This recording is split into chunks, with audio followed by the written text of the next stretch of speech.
আসসালামু আলাইকুম। সবাই কেমন আছেন? আজকে পবিত্র শুক্রবার, সবাইকে জুম্মা মোবারক। এই ভিডিওটা আমার যখন আমি উমরাতে গিয়েছিলাম তখন ভিডিওটা করেছিলাম।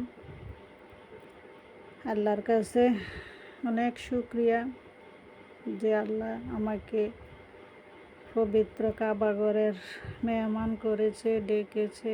আমি দুইবার উমরা করতে পেরেছি। এজন্য আল্লাহর কাছে অনেক শুকরিয়া আদায় করি যে আল্লাহর মেহমান হতে পেরেছি। এই ভিডিওটা করা আমার সাফা মারওয়ার কার্যক্রম শেষ করে করেছিলাম।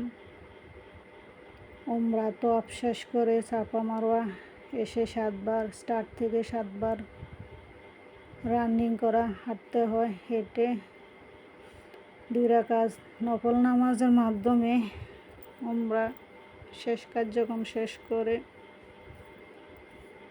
এখান থেকে পানি, ঝর্ণার পানি, জমজম কূপার পানি খাইতে আসছিলাম, আর ওইখান থেকে ভিডিওটা নিয়েছিলাম।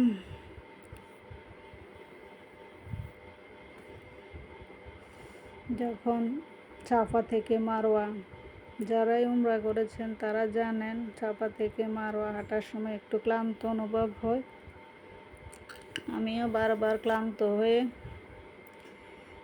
গিয়েছিলাম, আর তখনই আমি এই জমজমের পানি খেয়ে আমি ওইখানে হাঁটতাম। মানে মনে হতো যে একটা ওই জমজমের পানিটা আপনার একটা আলাদা একটা এনার্জি, আল্লাহর রহমত চলে আসতো। যেহেতু ফজর নামাজ পড়ে আমি উমরা শুরু করতাম, তখন কোনো খাওয়া সম্ভব ছিল না, কারণ নামাজ পড়ে আমি কাবার সামনে থেকে উমরার জন্য 2 রাকাত নফল নামাজ করে স্টার্ট করতাম। এই হচ্ছে সাফা মারওয়ার জমজম কূপা স্থান, যেখানে ইসমাইল সাল্লাল্লাহু আলাইহি সাল্লাম পানির জন্য কাতরাচ্ছিল। তখন তার হাজেরা আলাইহিস সালাম ইসমাইল আলাইহিস সালামের জন্য পানির জন্য কখনো সাফা কখনো মারওয়া দৌড়াচ্ছিল। তখন ইসমাইল সাল্লাল্লাহু আলাইহি সাল্লামের হাত পা ছুঁড়াতে এখানে একটা ঝর্ণার সৃষ্টি হয়। এটাই হচ্ছে জমজম কূপা